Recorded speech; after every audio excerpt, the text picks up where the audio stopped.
هني مالك الظبي محمد بن سلطان بن مرخان الأجتبي من تزع سيف الفضي السيف العام واللي أرسل السلامات إلى دولة الإمارات الشقيقة الناموس بن مرخان. يحيي الخير طول عمرك.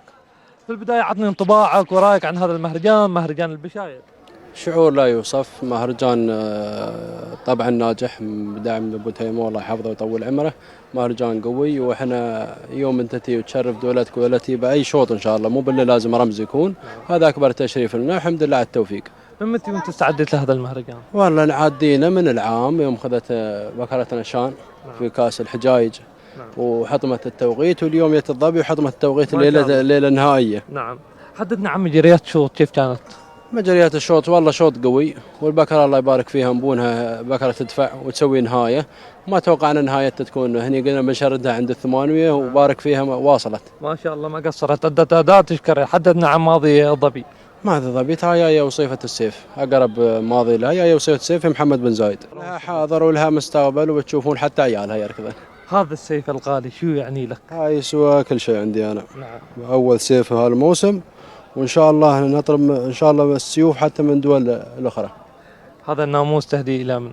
اهدي الى الشيوخ الله يطول عمرهم وشعب الامارات، والى ابو سلطان الله يحفظه.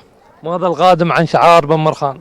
دائما يجيك نار. نبارك ونهني مالك التماس هلال بن عبد الله الشيدي الذي ظفر بالكاس، تهانينا والناموس. تستاهل خير من الله، توافيق من الله، الحمد لله، تستاهل ناموس.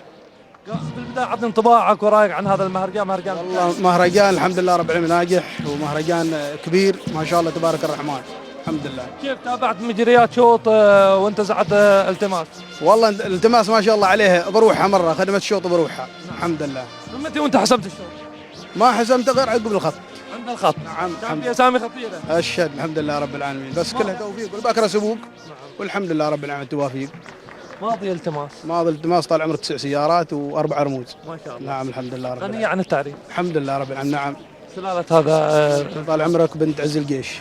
بنت عز الجيش. نعم ابوه ولد عز الجيش. هذا الفوز وهذا الناموس شو يعني لك وانت ماخذ الكاس؟ يعني لي وايد كثير الحمد لله رب العالمين، الحمد لله. يا مرحبا ابوك زهده. هذا القادم عن شعار الشيدي. ان شاء الله في الافضل القدمه ان شاء الله.